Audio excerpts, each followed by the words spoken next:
What is this CH? M1CH and M2CH and the wiring diagram of HVAC.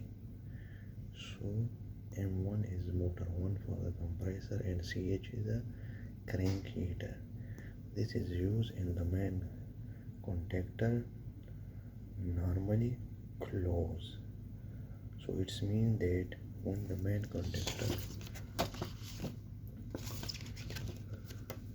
is operated, this main contactor K1 and K2 is operated, so this normally close contact is become normally open.